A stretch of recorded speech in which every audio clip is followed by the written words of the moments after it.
بسم اللہ الرحمن الرحیم الصلاۃ والسلام علیک یا سیدی یا رسول اللہ وعلی آلک و اصحابک یا نور اللہ اللہم صلی علی محمد کما تحب و ترضی۔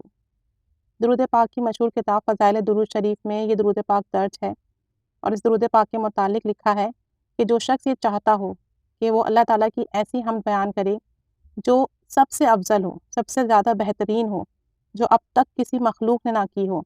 کسی مخلوق نے اولین و آخر میں، مقرب فرشتوں نے، آسمان والوں نے، زمین والوں نے ایسی حمد و ثنا نہ کی ہو، اور تمام آسمان والوں سے، زمین والوں سے، تمام اولین و آخرین سے، تمام ملائکہ مقربین سے افضل اللہ تعالیٰ کی حمد ہو، تو وہ اس طرح نبی کریم صلی اللہ علیہ وآلہ وسلم پر درود شریف پڑھیں جو سب سے افضل ہو۔ جتنے درود کسی نے پڑھے ہیں اور اس طرح بھی چاہتا ہو کہ وہ اللہ تعالیٰ سے کوئی ایسی چیز مانگے جو سب سے افضل ہو، جو کسی نے نہ مانگی ہو، تو وہ درود شریف پڑھے، تو اس درود شریف پڑھنے کی برکت سے اسے وہ اجر و ثواب ملے گا، وہ برکتیں ملیں گی، وہ فیض ملے گا، اور وہ تمام دعائیں ملیں گی جو اب تک کسی مخلوق نے نہ کی ہوگی۔ وہ درود شریف یہ ہے: اللہم لک الحمد کما انت اہل وصلی علی محمد کما انت اہل وافعل بنا ما انت اہل فانک انت اہل التقوی و اہل المغفرہ۔ اور ترجمہ اس کا یہ ہے کہ اے اللہ، تیرے لیے ہی حمد ہے جو تیری شان کے مناسب ہے، بس تو محمد صلی اللہ علیہ وسلم پر درود بھیج جو تیری شان کے مناسب ہے، اور ہمارے ساتھ بھی وہ معاملہ کر جو تیری شایان شان ہو، بے شک تو ہی اس کا مستحق ہے کہ تجھ سے ڈرا جائے اور مغفرت کرنے والا ہے۔ تو یہ ایک مختصر سا درود شریف ہے، اس کی فضیلت میں اتنا کچھ لکھا ہوا ہے، فضائل درود شریف کی کتاب میں لکھا ہوا ہے، کوئی بھی شخص جا کے وہاں سے پڑھ سکتا ہے، اور اس درود شریف پڑھنے والے کو اللہ تعالیٰ ایسا اجر عطا فرمائے گا اور اس کی ایسی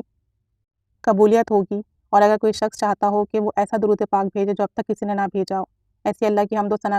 جو اب تک کسی نے نہ کی ہو، اول و آخرین میں، ملائکہ مقربین میں، تمام جہان والوں میں،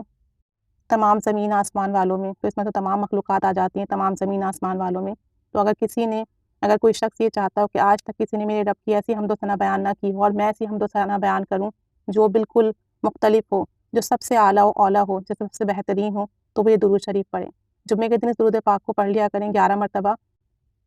جمعے کی نماز کے بعد، تو اس کی بہت برکت اور فضیلت ملیں گی، بہت اجر و ثواب ہے، بہت انعام و کرام ہے اس درود پاک کا۔ نہیں تو ایک دفعہ بھی پڑھ لیں تو کیا ہی بڑی بات ہے، جیسے میں نے بھی ایک دفعہ پڑھا، ایسے ہی آپ لوگ بھی ایک دفعہ پڑھ لیں کہ اس کی ہمیں برکتیں نصیب ہوں۔ اللہم لک الحمد کما انت اہل فصلی علی محمد کما انت اہل وفعل بنا ما انت اہل فانک اہل التقوی و اہل المغفرہ۔ اتنا مختصر سا درود شریف ہے، چند سیکنڈ لگے، لیکن اس کو پڑھنے سے اللہ تعالیٰ نے میرے نامہ اعمال میں کتنی زیادہ نیکیاں لکھ دی ہوں گی۔ آپ سب بھی پڑھیں تو انشاءاللہ تعالیٰ آپ کے نامہ اعمال بھی نیکیوں سے بھر جائیں گے، اور اللہ کی بارگاہ میں آپ کی وہ حمد و ثنا پہنچے گی، آپ کی وہ اعمال پہنچیں گے، آپ کی وہ معاملات پہنچیں گے جو ملائکہ و مقربین میں، جو اول و آخرین میں سب سے بہترین اور افضل ہوں گے، آسمان والوں میں، زمین والوں میں سب سے افضل و آخرین ہوں گے، سب سے بہترین ہوں گے، سب سے اعلیٰ و اعلیٰ ہوں گے۔ تو اللہ تعالیٰ ہمیں عمل کی توفیق عطا فرمائے، چھوٹے چھوٹے عمل اگر ہم اپنی زندگی میں ایڈ کر لیں تو ہمارے لیے بہت آسانیاں ہوں، ہمارے اعمال میں بہت برکتیں ہوں، ہم پر خوب رحمت نازل ہو۔ اللہ تعالیٰ پڑھنے کی توفیق عطا فرمائے، ہمارا پڑھنا قبول فرمائے۔ ایک دفعہ پڑھ لیں، ایک دفعہ پڑھنے میں چند سیکنڈ لگیں گے، لیکن بہت اجر و ثواب ملے گا انشاءاللہ تعالیٰ۔ اللہ تعالیٰ پڑھنے کی توفیق عطا فرمائے۔ آمین بجاہ النبی آمین صلی اللہ علی محمد صلی اللہ علیہ وآلہ وسلم۔